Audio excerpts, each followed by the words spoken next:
और रिलेटेड करोगे इस चैप्टर को प्रीवियस चैप्टर्स के साथ में, जिससे कि आपको अच्छे से समझ में आ सके। ठीक है, ये आर्किटेक्चर का मतलब बच्चों कौन कौन से मॉन्यूमेंट्स ऐसे हैं, कौन कौन से हिस्टोरियंस ने जो हमें दर्शाए हैं, लोगों ने प्राचीन समय में रूलर्स ने कौन कौन से ऐसे इम्पॉर्टेंट चीजें बनाई हैं, टेम्पल्स बनाए हैं, फोर्ट्स बनाए हैं, जो आज तक एज इट इज हमें दिखाई देते हैं, जिनका कुछ भी नहीं बिगड़ा हुआ है। तो उनका आर्किटेक्चर किस तरीके का होता था, वो क्या कुछ उसके साथ में करते थे, वो सारी चीज आज हम इस चैप्टर में समझने वाले हैं, जानने वाले हैं। ठीक है, इससे पहले हमने अपना जो 4th चैप्टर बच्चों लिया था, वो आपको याद होगा, वो था आपका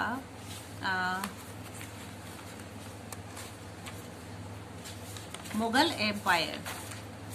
यही था, हाँ जी, ये चैप्टर था, chapter number 4, the Mughal empire. इसमें आपने बहुत सारी चीजें देखी थी कि मुगलों के शासन की स्टार्टिंग टू एंड आपने सभी कुछ इसमें समझा था कि मुगल एम्पायर किस तरीके से राइज हुआ, किस तरीके से वो डाउन हुआ। तो इसमें आपने बहुत अप्स एंड डाउन्स देखे, बहुत सारे लोगों का इसमें आना आपने देखा।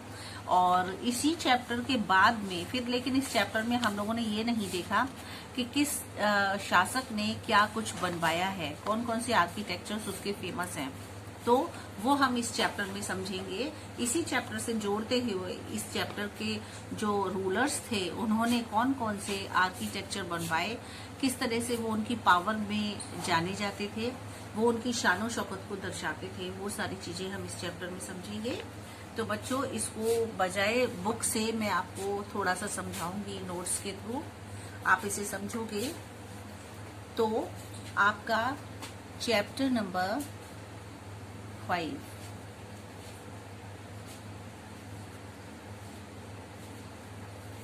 Architecture as power.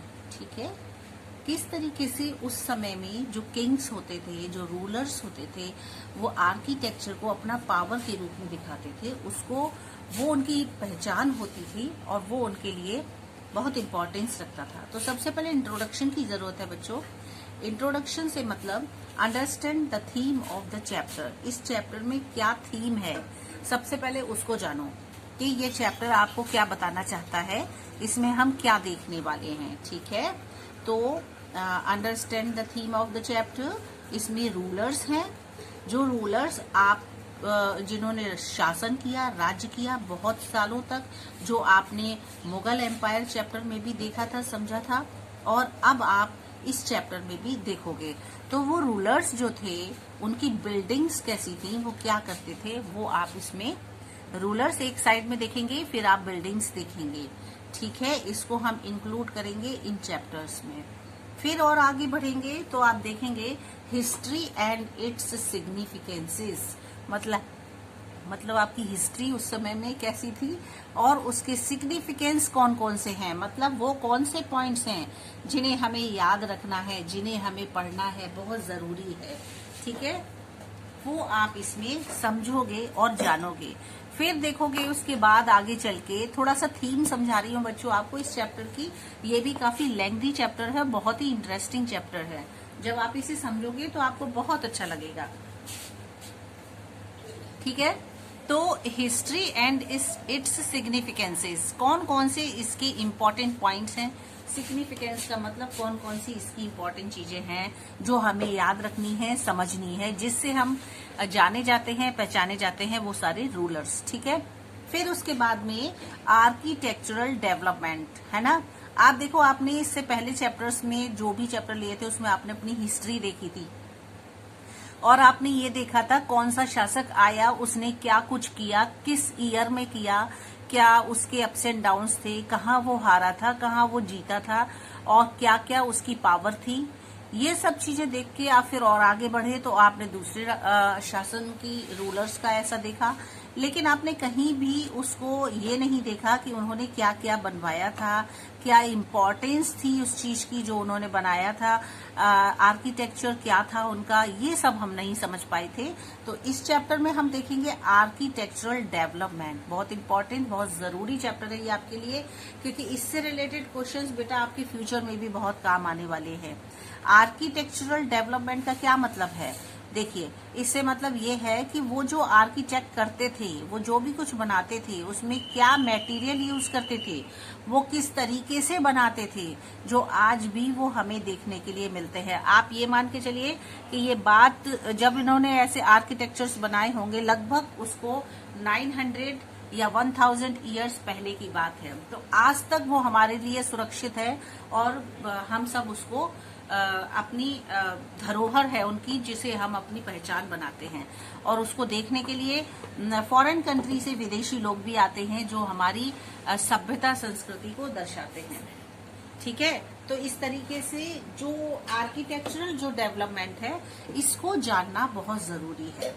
अच्छा, फिर उसके बाद आप देखिए रिलेट करिए, relate with the previous chapter. तो वो हम कर चुके हैं कि हमें इस चैप्टर को अगर हम प्रीवियस चैप्टर से रिलेट करते हैं तो बात वही है कि उसी चैप्टर्स के रूलर्स ने क्या कुछ बनवाया, कैसा उनका आर्किटेक्चर था, वही बात करेंगे इस चैप्टर में। तो रिलेट तो हम ऑलरेडी कर ही चुके हैं।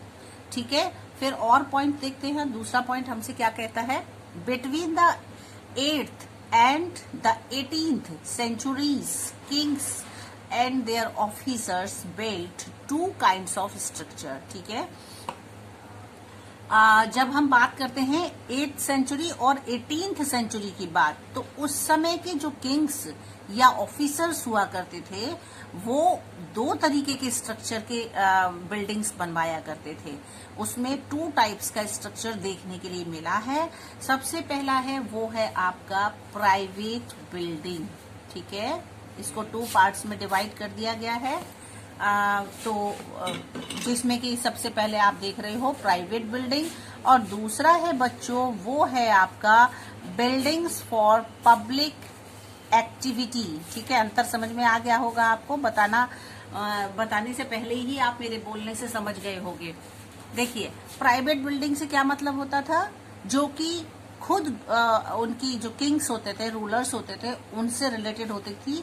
For example forts, palaces, garden, residence and tombs, safe protected and grandiose places of rest in this world. ठीक है, क्या करते थे? वो फोर्ट्स बनवाते थे, तो वो भी ये किंग्स से रिलेटेड होते थे, वो ऑफिसर्स से रिलेटेड वो जगह होती थी। प्राइवेट बिल्डिंग्स कहलाती थी, जहां पर वो आम पब्लिक को नहीं अलाउ करते थे, लेकिन वो उनके लिए, खुद के लिए होता था, और उसको बड़े सेफ तरीके से उसे प्रोटेक्ट किया जाता था।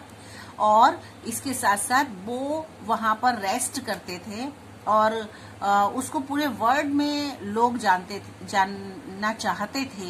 इस तरीके से वो बनाते थे बहुत अच्छा सा, कि उसकी जो उनकी शानो शौकत है वो दूर दूर तक फैले। तो ये एक तो उनका होता था प्राइवेट बिल्डिंग्स। ठीक है, फिर दूसरा होता था बच्चों जो वो बनवाते थे, वो होता था उनका बिल्डिंग्स फॉर पब्लिक एक्टिविटी। मतलब सामान्य इंसान, जो साधारण लोग होते हैं, आम जनता जो होती थी, उसके लिए भी वो प्राइवेट बिल्डिंग्स बनवाते थे, जिसमें कि पब्लिक की एक्टिविटी को उसमें सुरक्षित रखा जाता था। फॉर एग्जाम्पल, इसमें क्या क्या आता था आपका? टेम्पल्स होते थे, मॉस्क्यूज होते थे, टैंक्स होते थे, वॉल्स होते थे, कैरेवंसलर्स होते थे, और बाजार होते थे। अब आप देखिए, आपने पुरानी हिस्ट्री में कई बार इस चीज को पढ़ा होगा बच्चों, कि टेम्पल्स पर जो विदेशी लोग थे या जो अपने एनिमीज थे, उन्होंने कई बार अटैक किया है। क्यों करते थे? क्या वो उन्हें मूर्तियां चाहिए होती थी या भगवान को लेकर के जाते थे? ऐसा नहीं था, क्योंकि यहाँ पर लोग एकत्रित होते थे, बहुत सारी संख्या में लोग होते थे, और वो आपस में कंसल्ट करते थे किसी भी टॉपिक पर, जो भी बात करनी होती थी रूलर्स को या नोबल्स को, तो वो यहाँ अपने लोगों को बुला करके करते थे। टैंक्स, वॉल्स, ये सब उनके लिए जगह ऐसी बना रखी थी कि जहाँ पर आम पब्लिक अपनी एक्टिविटी को दर्शा सकता था। तो टेम्पल्स और मॉस्क्यूज ये वो जगह थी जहां पर बहुत सारे लोग एकत्रित होते थे, इकट्ठे होते थे और अपनी एक्टिविटी को दर्शाते थे, दिखाते थे। तो इस तरह से टू टाइप्स में बिल्डिंग्स को डिवाइड कर दिया गया था। फिर इसके बाद जब आप और आगे बढ़ते हो तो आप देखोगे कि अब क्वेश्चन आता है कि ऐसा क्यों किया था। क्वेश्चन है व्हाई, ऐसा क्यों हुआ है कि उन्होंने ऐसा क्यों किया कि टू टाइप्स में इसको डिवाइड किया। तो उसको देखते हैं क्या वजह रही होगी इसकी। तो पहला पॉइंट है construction activity was also carried out of by others including merchants. Construction जो एक्टिविटीज होती थी वो इस तरीके की होती थी कि जैसे फॉर एग्जांपल इसमें मर्चेंट्स भी इंक्लूड करते थे वो, जिसमें कि वो अपने कोई भी एक्टिविटी है या वो कुछ अच्छा दिखाना चाहते हैं, कुछ समझाना चाहते हैं आम पब्लिक को, तो वो प्राइवेट जो उनके पब्लिक एक्टिविटी वाली जो बिल्डिंग्स बनाई जाती थी उसमें आकर के वो उसमें अपनी एक्टिविटी को दर्शा सकते हैं, दिखा सकते हैं। ठीक है, तो पहला तो ये हो गया जो बिल्डिंग फॉर पब्लिक एक्टिविटी के लिए होता था, तो एक कारण ये था, ऐसा उन्होंने किया। दूसरा, बिल्ड टेम्पल्स, मॉस्क्यूज एंड वॉल्स। वो बहुत बड़े बड़े टेम्पल्स बनवाते थे। आप देखोगे ज्यादातर पुराने समय के जो राजा महाराजा होते थे उनसे रिलेटेड कोई ना कोई टेम्पल्स इतने अच्छे बनवाए जाते थे जिन्हें कि आज भी याद रखा जाता है। तो वो उनकी पावर को दर्शाते थे। बिल्डिंग, मॉस्क्यू, वॉल्स ये होते थे जिससे कि उनके ये पता चले कि ये बहुत ज्यादा शक्तिशाली, पावरफुल रूलर है। तो ये उसका कारण था। डोमेस्टिक स्ट्रक्चर और जो भी डोमेस्टिक आर्किटेक्चर, जो उनका आर्किटेक्चर होता था वो इस तरीके का होता था जो डोमेस्टिक लगता था और जिसमें कि बहुत अच्छे से बारीकी से वो काम करते थे, है ना। For example large mansions and havelis, जिसको क्या कहा जाता है, हवेली। बहुत बड़ी बड़ी हवेलियां प्राचीन समय में बनाई जाती थी। ये जो उनकी शानो शौकत को दर्शाया जाता था उससे समझ में आता था। फिर मर्चेंट्स उसमें अपना काम दिखाते थे। है survived only from the 18th century. ये बात है बच्चों केवल 18th सेंचुरी की। उस समय में लोग अपने काम को इस तरीके से दर्शा सकते थे। वो पब्लिक प्लेस बना रखा था उन्होंने कि वहां पर लोग अपना कोई भी एक्टिविटी करना चाहिए तो वो आराम से दिखा सकते हैं। अब बच्चों इस चैप्टर को जिस तरीके से प्रीवियस चैप्टर्स को मैंने थीम्स में डिवाइड कर दिया था, पार्ट्स में डिवाइड कर दिया था, तब आपको समझाया था तो आपको बहुत अच्छे से वो चैप्टर समझ में आए थे। इसी तरीके से मैंने इस चैप्टर को भी बेटा थीम्स में डिवाइड कर दिया है। फिर मैं आप इसे समझाऊंगी तो आपको बहुत अच्छे से समझ में आएगा। What we are going to study in this chapter, हम इस चैप्टर में आपको क्या समझाने जा रहे हैं। आपको ये चीज सबसे पहले समझनी है कि इस चैप्टर में आपको मैं क्या समझाने जा रही हूँ। तो आप 1 by 1 पॉइंट्स को समझ लेंगे, उसको नोट करेंगे और उसी के साथ हम आगे बढ़ते जाएंगे। सबसे पहला इंजीनियरिंग स्किल्स एंड कंस्ट्रक्शन। सबसे पहले हम लोग इस चैप्टर में ये देखेंगे कि उनकी इंजीनियरिंग स्किल कैसी थी, कैसा कंस्ट्रक्शन करते थे वो। ठीक है, सेकेंड पॉइंट आएगा आपका इस चैप्टर में, वो होगा बिल्डिंग टेम्पल्स, मॉस्क्यूज।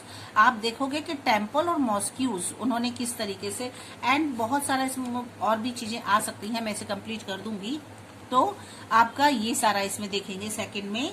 थर्ड में होगा आपका temple construction in early 11th century. 11th century के अर्ली टाइम में टेम्पल कंस्ट्रक्शन कैसा होता था, क्या होता था, वो सारी चीजें हम इस टॉपिक में देखेंगे। Why were temples targeted. अच्छा, प्राचीन समय में हमले भी जो होते थे वो ज्यादातर टेम्पल्स पर ही होते थे, तो ऐसा क्यों होता था। ठीक है, तो ये भी हम लोग इसमें देखेंगे। फिर देखेंगे इसके बाद नेक्स्ट पॉइंट होगा गार्डन्स, टॉम्स एंड फोर्ट्स। ये गार्डन्स जो बनाए जाते थे, टॉम्स बनाए जाते थे, फोर्ट्स बनाए जाते थे, तो इसमें क्या डिफरेंस होता था और वो किस तरीके से बनाए जाते थे वो भी आप समझोगे। ठीक है, नेक्स्ट पॉइंट होगा आपका रीजन एंड एम्पायर। वो क्षेत्र और एम्पायर, राज्य कैसा होता था वो आप इसमें समझोगे। लास्ट पॉइंट बच्चों इस थीम में मैंने बनाया है वो है churches that touched the skies.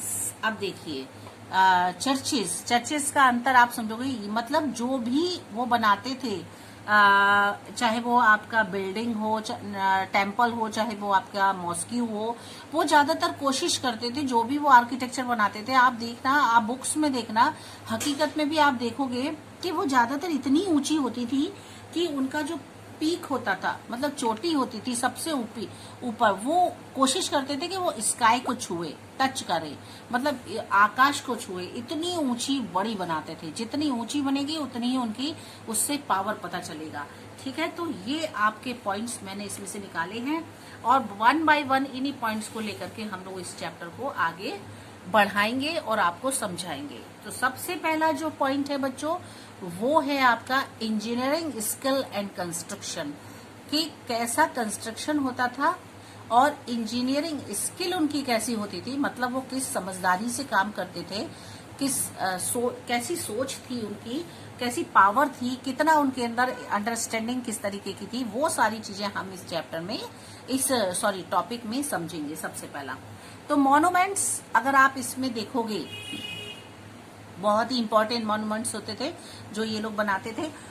Provide an insight into the technologies used for construction. वो इस तरीके की चीजें बनाते थे, कंस्ट्रक्ट करते थे, जिसमें ऐसा लगता था कि इसमें टेक्नोलॉजीज का यूज किया गया है।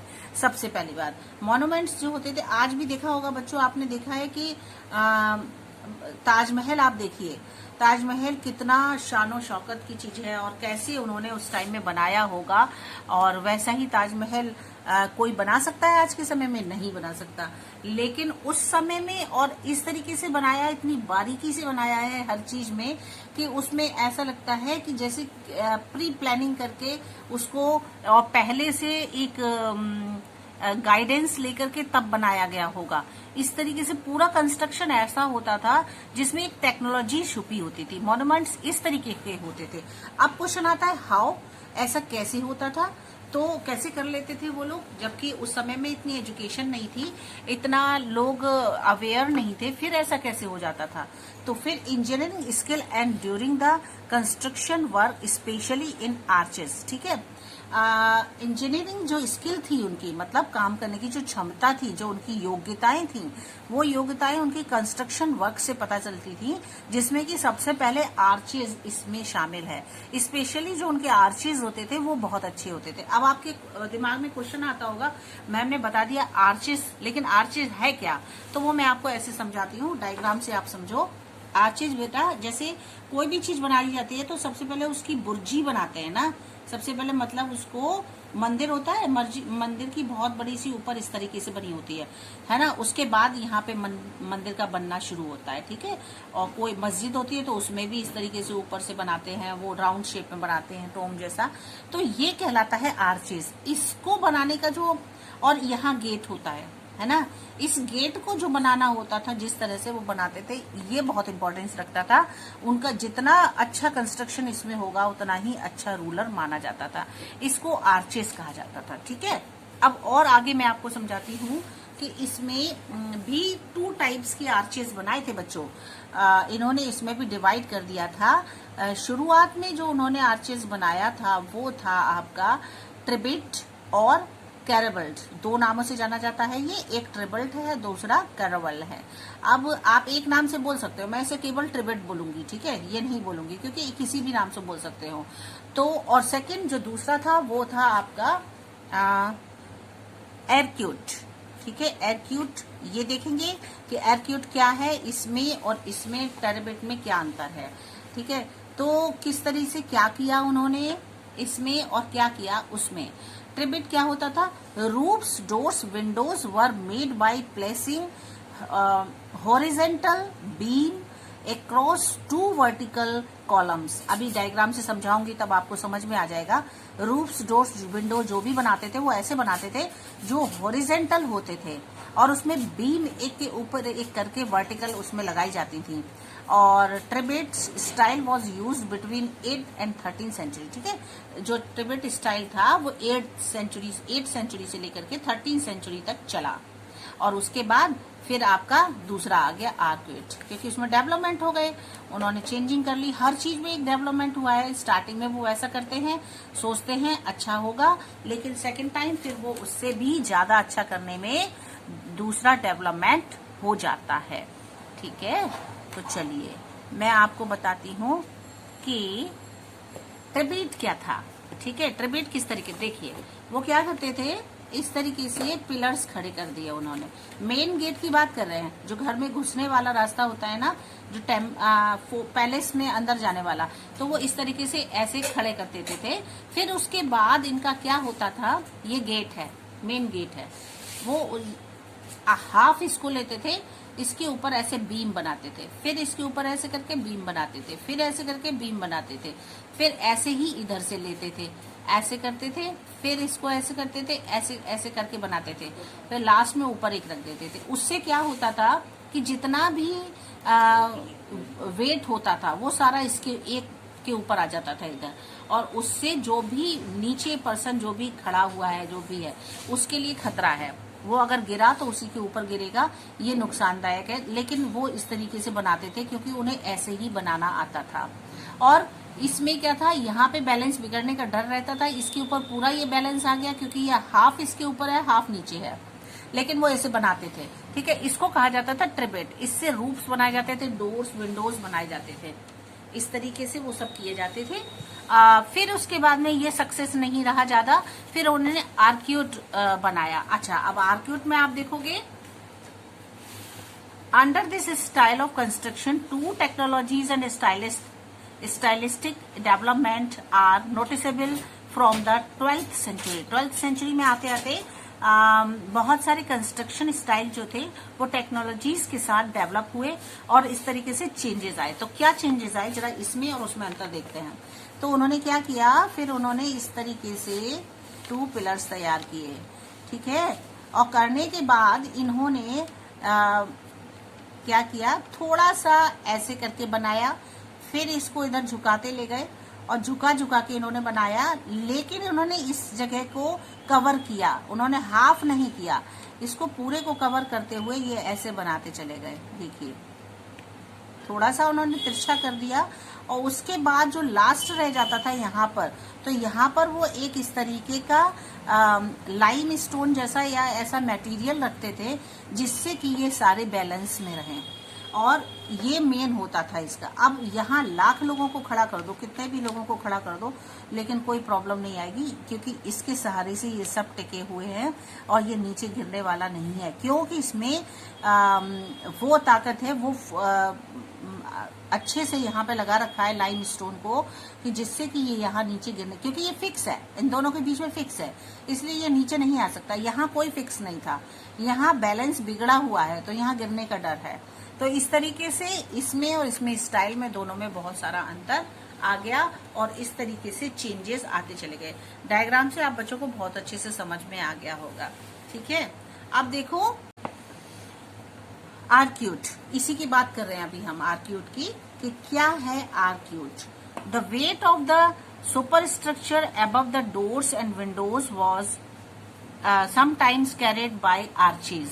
हाउ, ऐसा क्यों होता था कि जो वेट होता था, आप देखिए इसमें इसी की बात हो रही है कि जो वेट होता था सुपर स्ट्रक्चर डोर्स और विंडोज के ऊपर, वो आर्चेस के ऊपर रुक जाता था। क्यों, क्योंकि यहाँ पर बहुत अच्छे से ये फिक्स कर दिया जाता था और इसमें लाइम स्टोन को और मटेरियल ऐसा लगाया जाता था कि कितनी भी ताकत लगा लो, लेकिन ये यहाँ से कितना भी ग्रेविटेशनल फोर्स लगा लो, लेकिन अर्थ का, लेकिन ये फिर भी नीचे आने वाला नहीं है।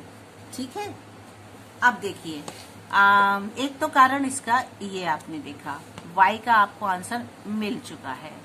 ठीक है, आपको y का आंसर मिल चुका है, मैंने आपको दे दिया कि आर्क्यूट का जो स्ट्रक्चर होता था वो डोर्स और विंडोज जो थे वो किस तरीके थे। फिर देखिए lime stone cement was increasingly use in construction. ठीक है, वो मैंने आपको बताया अभी कि यहाँ पर लाइम स्टोन सीमेंट का यूज करते थे ये, और लाइम स्टोन इतना पावरफुल होता था कि वो कंस्ट्रक्शन में फिर वो वापस धोखा नहीं दे सकता, बहुत अच्छे से लगा रहता था लॉन्ग टाइम तक के लिए, तभी आज तक ये आर्किटेक्चर सुरक्षित है।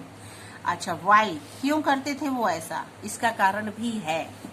This was very high quality cement. वो ऐसा इसलिए करते थे क्योंकि ये जो सीमेंट की क्वालिटी होती थी वो बहुत हाई होती थी, अच्छी होती थी, विच जो कि when mix with stone chips, जब इसको स्टोन के चिप्स के साथ मिक्स किया जाता था, हार्डेंड इनटू कॉन्क्रीट, और कंक्रीट के साथ में इसको जोड़ा जाता था, तो बहुत ही अच्छा मटेरियल बन के सामने आता था। This made construction of large structure easier and faster, और इससे बनाए हुए जो भी कंस्ट्रक्शन वर्क होते थे वो बहुत ही इजी होते थे और फास्ट रूप में चलने वाले होते थे। ठीक है, इस तरह से वो अपना काम किया करते थे। तो बच्चों, आज के लिए आपका ये फर्स्ट टॉपिक कंप्लीट हो चुका है। इंजीनियरिंग स्किल एंड कंस्ट्रक्शन आपको बहुत अच्छे से समझ आया होगा। सबसे पहले उनका ये ट्रिब्यूट था जो सक्सेस नहीं रहा टेक्नोलॉजी के रूप में, फिर आर्क्यूट आया, फिर आर्क्यूट का क्या वो था, आपने ये सब कुछ देखा। अब नेक्स्ट टाइम जब हम देखेंगे तो टॉपिक लेंगे अपना, वो होगा building, temple and mosque. Clear है बच्चों? आज के लिए काफी है। ओके स्टूडेंट्स, इसको रिपीट करके देखिएगा। Okay, bye bye.